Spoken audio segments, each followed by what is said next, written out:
So let's dive right in. Let me introduce my new friend, Erik. He's got quite the story, and I'm sure he's going to share some of the story with you. But he was raised in a broken home, battled addiction, jailed at 18, bankrupt at 21, only to turn everything around. Now, last month we had Christine, who shared a pretty impactful and powerful story with us. She was raised in a different type of environment and had to overcome some really complex things, and how she's been able to build a fulfilled life as a byproduct of that. This is no different. Erik's been through a lot.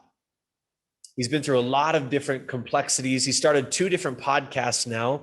One is the MMA fighters, where he gets to interview MMA fighters all across the globe to hear why they like to do what they do, which I still don't understand. I know we have a lot of fans on this in this group, in this meeting specifically, that like MMA fights, but he also is passionate about helping entrepreneurs get noticed and become more of a presence online. He's done that through podcasting. You'll be able to tell that through his voice, but he's married, beautiful wife, 2 kids, podcaster, speaker.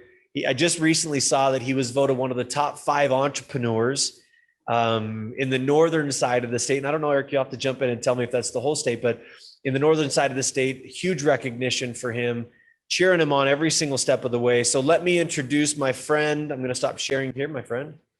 Erik, where are you at, buddy? Hello, hello. Thank you so much, Ryan, for this opportunity, man. This is awesome. I love being able to share my story, and hopefully it can make an impact and put a smile on somebody's face out there. But first of all, I want to congratulate you, Ryan, on RizeX, because RizeX is such a powerful thing you have going on, and what you do with Entrepreneurs of Idaho is amazing. And like he mentioned, if you're not on Clubhouse, make sure you get an iOS app. Sorry for those Android users out there, but it's definitely worth getting one so that you can get in that Clubhouse group. But yeah, man, today, Ryan, again, thank you so much for the time. Thank you for Riz as well. But I want to, tell you who I am. Like, why am I here talking to you guys, right? And Ryan kind of touched base on a little bit of that, but I definitely want to share some mindset tips and tricks with you. What makes me stand out different from the competition? How do I connect with new people? And then how do I find the right tribe to keep me accountable, like for my dreams and my goals and stuff like that? And so, like Ryan said, my name is Erik Allen. I am married to my beautiful wife, 16 years this year. I have 2 amazing kids, and I host 2 podcasts, the Top Rated MMA podcast, which I started in 2017, and the Erik Allen Show, which was formerly called the Bearded Biz Show, just changed actually this week. I thought that worked a little bit better. Plus, if I ever decide to shave the beard, it works better that way too. So, I'm also the winner of Ed Milet's Max Out Challenge. He offered a challenge in 2018 to his 1 million followers at the time on Instagram and said, submit a 1-minute video about what you're passionate about, what's your business, and what drives you to success. So I did that. And about 2 months later, he tagged me on a post and said, Erik Allen, you're the winner. So I won a 20-minute phone call with him, one-on-one, actually turned into 30 minutes. And I was able to record that and release that as episode 12 of my podcast. And it was a life-changing phone call. But I think it'll help you guys to understand a little bit about my past so that like why I have the mindset that I do, right? So I grew up in Eastern Washington, out there in Tri-Cities, Washington. We used to vacation up here to Coeur d'Alene, where I'm at today, every summer. And I thought it was the typical household, right? I played Little League, went to Sunday school. My dad would take my best friend Dave and literally throw us in the back of dumpsters that were behind stores and stuff like that and say, go find treasure, right? That's kind of normal, maybe. I don't know. But that's like he did that every weekend. We were just going like on these adventures and go try to find stuff. And when I was 11, my parents got divorced.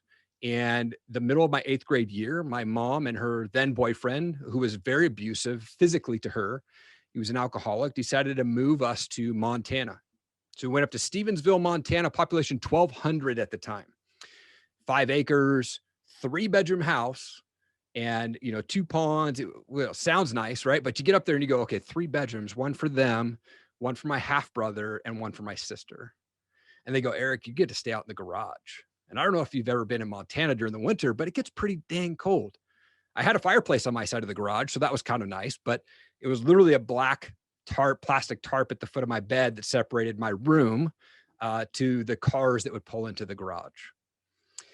And when I was 13 years old, I was brushing my teeth. It's about Saturday. I think it's Saturday night around midnight. And, I just felt something in my heart, like, man, they came home arguing. I'm like, man, I got to do something. And so the way that it all went down was just absolutely crazy. But if I turn my back to look behind me, here is the kitchen, the pantry room, and then the garage door. And as I looked back there, I see him on top of my mom. Boom, boom, boom. I'm like, man, I got to stop this. And so I walked up behind him and I grabbed a cast iron pan, those heavy duty ones you'd take with you camping. And I swung as hard as I could and I split the back of his head open. And he surprisingly didn't get knocked out. And he turned around and he was mid-sentence, and I smacked him again in the forehead and split his face open.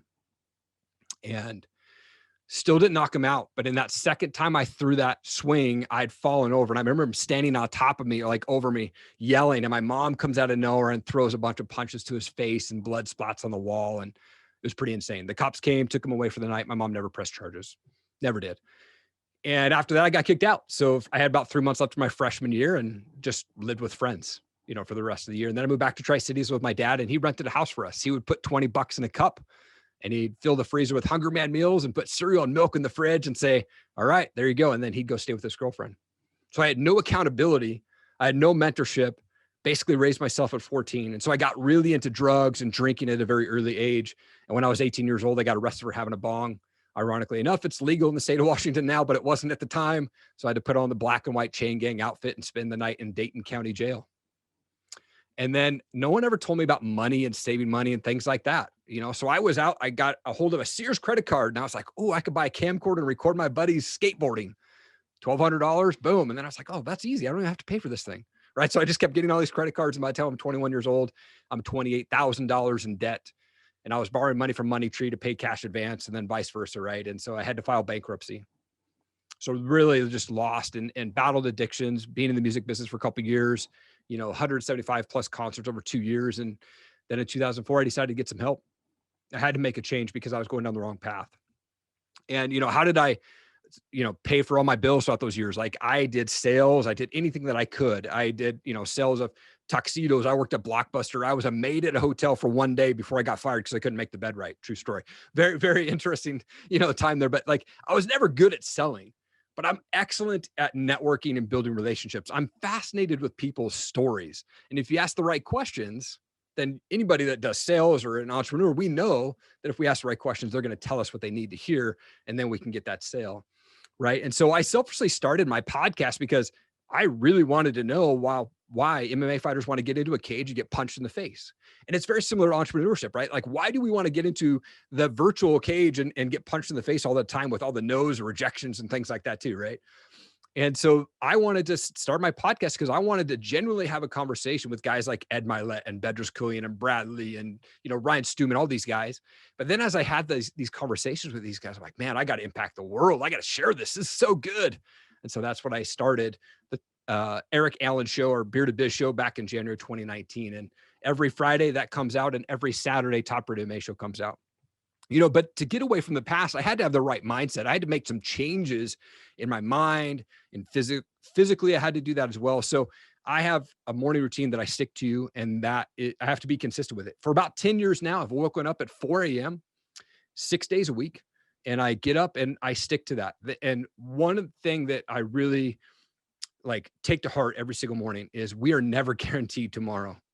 And so if I can wake up and I can open my eyes, that's win number one right away. And then I can hop out of bed and I can make the bed. There's 2 wins in 10 seconds. That sets the tone for the day. So remember that. I think sometimes we take for granted that we open our eyes in the morning. But man, if we can get those 2 wins out of the way, we're doing awesome, and the day is going to be great. So we have to have that. And people are like, man, why do you wake up at 4 a.m.? I still work a full-time job. So I wake up at 4 a.m. so I can work my podcast and work my business in the morning before I start my full-time job there. So here's the thing: is my desire to be successful is bigger than my desire to sleep. Period. And so if you're not on Clubhouse, I highly recommend it. So when I get up to the office, for me personally, I like to spend time in prayer. So I'll kick on some worship.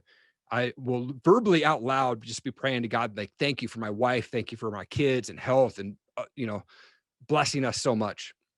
And then I'll put on a podcast, or I'll put on a motivational speaker on YouTube, or I'll jump into Clubhouse, right? And Clubhouse has been a huge blessing for me since I started right before Christmas. It's opened up so many doors, including the connection with Ryan and Entrepreneurs of Idaho. And it's such a great group, and I highly recommend that you go check that out.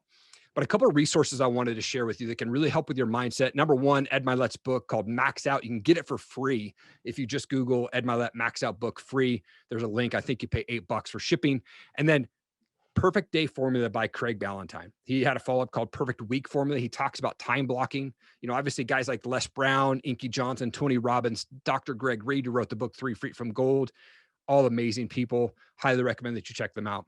But Craig, in his book, Perfect Day Formula, he talked about writing goals and setting the tone of the day the night before. So before you go to bed, you should be writing down your goals and then your to-do list of what you need to do when you get up. Because then when you wake up, if you don't do that, you're like, okay, what am I doing today? And then you spend 25 minutes trying to figure out your to-do list, right? So he talks about doing that the night before, and then he calls it the magic hour. So you get into your office, you get into that magic zone, and you're just doing it, right? You're not fooling around about what am I going to do today? What am I going to do today? So write your goals, be aware, and have clarity of what you want to get out of the day. You have to own the day. You have to take massive action. It doesn't ever have to be perfect, right? But take massive action towards your goal always. And, my personal goal is I want to make sure that I put a smile on somebody's face at least one time a day. One person a day, I want someone to smile because of something I said, something I did for them. If I can do that, then it's a dang good day. And we have to stay motivated even when we're having those bad days, right? Think like, are we having a bad day? Or are we having a bad moment? I mean, if you're like me and you're walking down the hall and my toe clips the doorway, my pinky toe wants to go this way and my foot wants to go this way, that hurts like a son of a gun. But I'm not having a bad day. I'm having a bad 15 minutes. So I'm trying to relocate my pinky toe, right? Like choose to do those hard things in life, even when you don't feel like it. I mean, there's days when I don't want to wake up at 4 a.m. But I know that if I go to bed at a certain time, then I can wake up at 4 a.m. feeling good. And some nights I stay up too late and I don't want to wake up at 4 a.m. And usually that calls for a Saturday afternoon nap. But that's you have to do the things that you don't like if you want to be successful in life. You just have to. And so for me, I had to be a quitter. See, I had to quit being lazy. I had to quit thinking that I, was around negative people. I had to quit thinking that I couldn't be successful. I had to quit thinking that I didn't deserve money. Like I had to quit being a quitter. I had to quit being like comfortable. I had to get out of my comfort zone to go and be successful. And I'm still working on that. It's every day. I have this thing on my wall it says constant and never ending improvement. Every day I have to learn something new. I have to continue to fight for my goal. And I just highly encourage you to find something that does that and drives you for it, right? So things that I do differently to connect with new guests or new accountability partners or new connections, like you have to do something different always. Like everybody sends the same template email or the same, hey, will you come on my podcast? These guys are like Bedros Koulian and Bradley and stuff like that. Like they all get the same thing. They all get the same message. So I had to do something different. And I'll tell you exactly what I do is I pull out my phone here and I literally will go, hey, Ed, what's going on? It's Erik Allen out here in Coeur d'Alene. I know you have Alice out here and your new book is amazing. You're impacting the world. And I would love to have you on my show and you will just impact my guest. And I want to promote your book. Thank you so much. Let's talk soon. 30-second video, be personalized, never send a templated email or text. And I book 98% of my guests, including Tim Story and Bradley and Bedros Koulian, all that method through Instagram Messenger. I send them a 30-second video. So I highly recommend that if you're trying to get new connections, trying to get new accountability partners, do something different that people will not do, right? So when I send those videos, I had to pay attention, right? So I have to pay attention to what they're doing. I kind of have to stalk them a little bit, right? So when I was trying to think about getting Bedros Koulian on my show, I was doing research on him, and he and Craig Ballantyne did a video on networking. And Bedros talked about him sending a pair of Chuck Taylor high top shoes with black laces to Andy Frisella. Like he'd kind of been kind of met him one time, but he wanted to really deepen that connection. So he sent a pair over to Andy Frisella. It's what Bedros wears. He wears it every day. If you look at his IG, he's always having them on. So I got Bedros on my show. And as a thank you, I reached out to his assistant. I said, hey, what size shoe does Bedros wear? And they're like size 14 or some giant shoe, right? I mean, he's a big dude. So I immediately go right to Converse. I order a pair of high top Chuck Taylors, black laces, and I sent them to me. And then I wrote, thank you, Bedros, for coming on my show, man. You're an absolute world changer. And then I autographed the tongue of the shoe. And I said, by the way, this is the only pair autographed by me in the world. And I hope to talk to you again soon. And his team reached out to me like, how did you know that's what he wears? It's because I pay attention. Like you have to pay attention if you want to be successful and you want to connect with the right people, right? Do that every time and your business will thrive. And I also send check-in videos to my customers. I mean, to guests or customers as well. But for guests, like all the big name guys that I have on my show, Ed Milet and Brad Lee and Bedros Koulian, all those guys, every 3 to 4 months, I send them a video. And I don't ask for anything. I just say, hey, what's going on? Thank you so much for taking time to come on my show, man. I'm just praying blessings over you and your family for Christmas and New Year's in 2021. It's going to be huge for you. If there's anything that I can do for you, let me know. And most of them respond back, man, thanks, man. You're awesome. Bedros sent me a voicemail last week. Dude, my family's doing awesome. Thank you so much for sending that video. If there's anything that I can do for you, reach out and let me know. So now I've got a connection now. I've got this accountability partner, things like that, right? Rarely do people get success without having a tribe or someone that was real with them, right? So you have to find that right tribe, the people that, you know, that you can hang with, that they can be honest and not just fluff you up for your ego, but find the real people, the raw people that will be real. Like if you're screwing up or you're not doing something right, like they'll give you some good like feedback. Like find those people, join networking groups, step out of your comfort zone and find the right people. Ed Milet talks about walking around at a certain temperature. Like if you're walking around at 85 degrees and you want to increase your success or increase your network, like go hang around guys who are walking around like 125 degrees, because that's going to automatically lift you up. I mean, we've all heard that, right? Your net work is your net worth. Right. So go find those guys that you want to be like, that will increase you and lift you up and not just be fluffy to your ego, but be real people. Like we know that accountability is not always fun at times. It's not always good to get the feedback, right? But if we want to change your life, you have to surround yourself with those world changers, the right tribe. Rarely will accountability partners come to you. You have to take massive action to go and do that.